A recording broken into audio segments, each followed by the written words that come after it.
Hello, everyone. Welcome back to Personalization Outbreak Podcast, a podcast where we have honest discussions with people committed to redefining the meaning of leadership. Now, today we'll be talking about general counsel. What is general counsel? What does a general counsel do? And how do we go beyond general counsel responsibilities in today's age of personalization? Now, our guest today, Stacy Bratcher, is the Vice President and General Counsel at Cottage Health, the largest healthcare provider in California's Central Coast region. Now, from 2014 to 2018, Stacy served as the commission chair on the Los Angeles County Hospital Board of Supervisors. And in 2020, Stacy was on the executive committee for the Go Red for Women campaign in support of the American Heart Association. So before we get started, please click the like button below, share it with your colleagues, and subscribe to our social media and YouTube channel at Glenn Yopes. Let's get started. The 2022 season of Personalization Outbreak Podcast is brought to you by City of Hope, a world leader in the research and treatment of cancer, diabetes, and other life-threatening diseases. City of Hope has been ranked among the nation's best hospitals in cancer by U.S. News and World Report for over a decade. Learn more about City of Hope at cityofhope.org.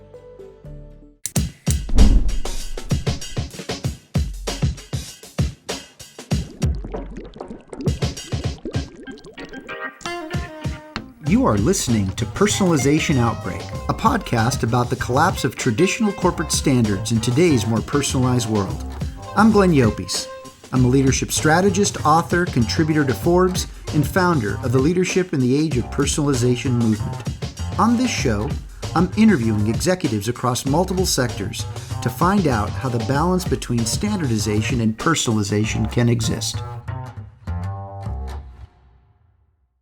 Stacy, welcome to the show. It's such a pleasure to have you today. Thank you, Glenn. This is a real privilege. I really appreciate the opportunity for a conversation with you. Well, of course, this is going to be a lot of fun. And look, we all know right now that we live in some unprecedented times. And, part of this process is just trying to figure out how to pivot, what we interrupt and how we assess our current situation so that we can start making the right decisions and solve for the right thing. So based on that, clearly you are a lawyer. And this is probably one of those groups that many people misperceive or misunderstand. So can you give us a sense, Stacy, of what is a healthcare general counsel and why did you choose healthcare as a career path? Well, that is a great question because I will say I am miscast quite a bit with people when they find out my career is general counsel. Their first instinct is that I go to court every day or that I go through a big stack of contracts on my desk. And I will say I do neither of those two things. My primary goal and my primary function as a general counsel is to help the organization with strategy, prevention, and problem solving. So you may not know this, but healthcare is one of the most highly regulated industries in the country, second probably to nuclear power. And as a result, there are just innumerable laws and regulations. And so every day I'm faced with answering questions. What is the law? What is the rule? Does it apply to us? If it does, how can we comply and not interrupt our business? And if we're not compliant, what do we do about it? So there's a lot of opportunity there for, like I said, creative problem solving. And I really feel like I sit sort of at the right arm of business to help us serve our patients better and make the organization a better place to be. So help me with this, Stacy. That's been general counsel today. Where do you see general counsel in healthcare going tomorrow? Well, I actually just got back from a conference out of town with a bunch of my colleague general counsels. And I have to say there's going to need to be a lot more of us because the government really has their foot on the gas in terms of regulating healthcare organizations. The successful general counsel in the next season of our industry is somebody who is, to use an overused metaphor, looking where the puck is going. So looking towards digital, but also looking at opportunities for patient engagement. I think we're seeing a lot of expansion in the retail space, and from the healthcare provider standpoint, I don't think we've done traditionally a great job of engaging with our patients in terms of their whole person. And I think that there's a big opportunity for us to do more there. Well, this kind of reminds us of why we're even doing this podcast to begin with. I mean, we have to find that right balance between, standardization and personalization. And one might assume that general counsel is very much involved in influencing those standards. What are your views? Well, I think, as we've talked before, I think that there's a balance. Again, leaning on the regulatory environment for healthcare, there are rules, and we have to have some standardization to meet those rules. However, in order to be competitive and relevant in the new age, we can't just approach every patient, every situation as a one size fits all. I think engaging with the staff and being seen as a problem solver and a partner as an attorney is just really crucial to being successful in the role. So what are some traits of this, of general counsel that really lend themselves to helping us find that balance between standardization and personalization? What do you think? Well, one of the things I worked on a lot during the last 2 years, where we had a little bit more time since we were working in our pajamas at home, was to try to really become a better listener. And lawyers are, because of the training you get in law school, you're trained to know the answer and be ready with the answer. And I found in my travels that, first of all, I don't always know the answer. And if I come with an answer in mind, I'm doing what we call already listening, meaning you and I are having a conversation. You're trying to share with me what your problems are, what your challenges are, but I've already heard it because I already know what the answer is. And I think that to be successful, to really be that next generation general counsel, we've got to leave all that behind. I really have to meet whoever it is where they are and be very present and listen to what their needs are. And I guess to your point about personalization, that is how, the legal strategy or the legal advice can evolve to actually truly be personalized and not the, rote one size fits all that we're used to. Makes a lot of sense. So, many people on this note think of law as just, black and white, no gray, and that lawyers are the department of no. So how do you push a legal department past such typecasting? It is a challenge. Again, most lawyers are trained, and especially lawyers coming out of big law firms are trained with a very conservative, no is a safe place, because if I give you no, then you're never going to make any decisions or take any risks. I like to say I'm the department of yes, if. So I come from a place of yes, always, that our job is to facilitate getting the business to the objectives that and the strategies that they're trying to reach. And so I really have spent over my career in the teams that I've led, drilling into them time and time again about the yes, if mentality.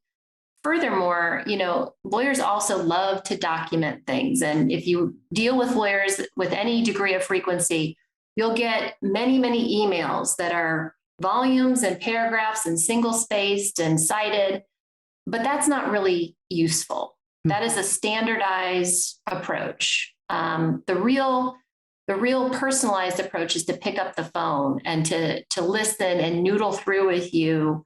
What is it you're trying to accomplish and how can we get there? So I try to coach around those two things, ensuring really authentic connection and communication and coming from a place of yes. So tell us a little bit about, why it's so important for you to have, authentic connection. I know that that matters to you. And I would think, and maybe I'm wrong, and perhaps I'm stereotyping myself, but how do we start seeing lawyers that have maybe not been viewed as empathetic and compassionate people as people who really care about having authentic connections? Because oftentimes, beyond policy and regulation, I mean, the impact that you have is immeasurable on people. Well, I think the only coaching I can give is to the lawyers in the room, and just to, there's been a lot talked about around vulnerability, that's really important for leaders to both be open to hearing that from others, but also to showing that. And with the lawyers training, again, that you're very conditioned that you're supposed to know the answer and you're supposed to present it in a certain way. And I find it's really refreshing, and I get a stronger connection with my clients when I tell them, I don't know. This is what I think it might be, but this is an area I'm not familiar with. And so letting go of that needing to be right and needing to know everything helps really, I think, solidify that connection, which, as you mentioned, is really important to me. So how do you, as general counsel, Stacy, influence strategy and growth, at your organization? And in fact, how do you define growth? Well, I think, first of all, growth can mean many different things. I mean, certainly there can be revenue growth, size growth, number of employees, number of offices, countries, et cetera. But also, I think there needs to be growth in mission. We're not, Cottage Health is a 125-year-old organization, and we're committed to the community. But what the community is changes. We were at one point very local in Santa Barbara, and now we're up and down the Central Coast. The needs of, patients in one part of the county versus another are maybe very different. The changes in socioeconomic situations. There's so many more homeless people than there used to. I guarantee 100 years ago, Cottage wasn't involved in population health, going out and giving vaccines to homeless people in the streets or helping them with housing. So growth is, that was sort of the second part of your question, but I see growth in sort of a very broad sense. In terms of the role of the general counsel, I mean, we have a very unique vantage point in that we see the whole horizon of the organization. So I don't have just one vertical that I'm worried about. I'll get inquiries and have issues all across the organization. And I might make connections because of that. The organization may not realize, oh, we've got a problem with our health record, that this is coming up, in HR, but also in our medical staff. And they may not be aware of that, but somebody might have called me from 3 different departments asking about that. The other thing is, general counsel's in a very special situation because we're, like I said, at the right arm of leadership. We have access to the senior decision makers, where many times in many organizations, that's not always accessible to rank and file. So I personally, I put a lot on my shoulders with that. I think it's a very special and important responsibility I have. And so I always put myself in the position of somebody without that access, and what would I want to make sure leadership knows? Well, it seems to me that, part of what you're doing is something that's been against standardization for a while, is that, standardization is about creating these silos and almost promoting a sense of division, while personalization, what you're trying to do is bridge those silos and be much more, boundaryless in how you, show up and influence across the entire organization. Absolutely. I hate silos. I can't stand it. I really can. And so to the extent I can bring people together and facilitate those conversations, I've done that many, many times, where, again, these folks may be contacting me for different reasons or different sides of the same problem, and I'll bring us together and really try to focus on breaking down those barriers in communication. So maybe that's another area where this role is evolving, right? You're having to be more of a collaborator, more of connecting the dots, helping people recognize that, maybe different departments are actually contributing to a particular solve that you can then you can be more efficient in getting to the root cause of things. Thoughts? Yeah, you just hit it right on the head. Absolutely. And, to your earlier question about what is the future of the GC, I mean, having that collaborative orientation and seeing that as your responsibility and your opportunity, I think is going to be imperative going forward for lawyers in the in-house environment. Well, and so let's continue with this evolution of the role. I mean, so in many respects, maybe this is the role that helps healthcare become more inclusive operationally and even with our patients. Yeah. You're getting me really pumped up for my career choice here. Well, look, let's face it. There's so much happening in the legal world right now, whether it's healthcare or corporate or large corporate employers. I mean, I think we're starting to revisit policies and procedures like never before. And in healthcare, I mean, we all know that we're here to make our institutions more patient-centered, but as we've learned, maybe we haven't been so much. So who knows? Maybe that's another area that you could influence. Yeah, absolutely. And, you and I talked about an article I did at the beginning of the year around the No Surprises Act, which, I think that really showcases how my approach to legal issues, the government's just going to keep issuing regulations, and providers could choose to look at no surprises as just another box to check, another burden to take on. But it really is an opportunity to force us to look at the whole patient and to have some conversations around topics that we typically don't until after care is delivered. That's something that is really important to me is making sure we're looking at the whole person and not looking at them as a disease or a condition. Who would have thought that legal would be part of that discussion? I applaud you. So as we get close to wrapping it up here, boy, time flies. How can legal advice actually impact the company's brand and have expectations of counsel change? In fact, as you think about this, what is the impact that general counsel has on board of directors? Well, I mean, those questions actually go really nicely together. So a long time ago, I used to think it's not my job. My job is to give the business, this is the risk profile. You could do this. It's more risky. You do this. It's less risky.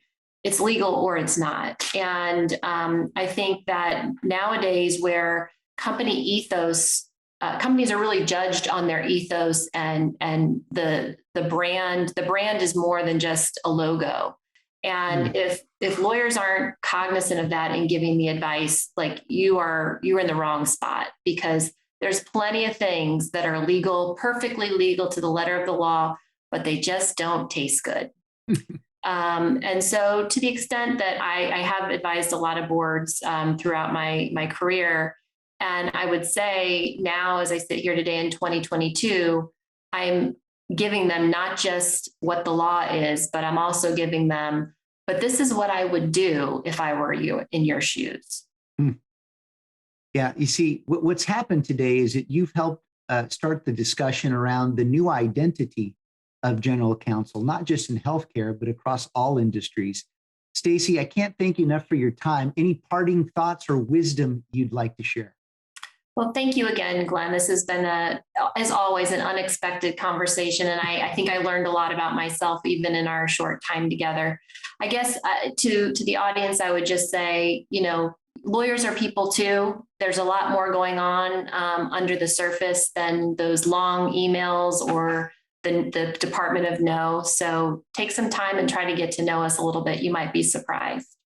That's sound advice. And as we close every show, when you lead in the age of personalization, you will see things that others don't, do what others won't, and keep pushing when prudence says quit. Thank you for your time, Stacy. Really appreciated you today. Thank you. Thanks for listening to Personalization Outbreak. Make sure to subscribe so you never miss a show. If you enjoyed the content, visit ageofpersonalization.com to check out our free streaming video series and learn how to get involved in the movement. I'm Glenn Yopes. I wish you a good day, and remember, without strategy, change is merely substitution, not evolution. Learn more about City of Hope at cityofhope.org.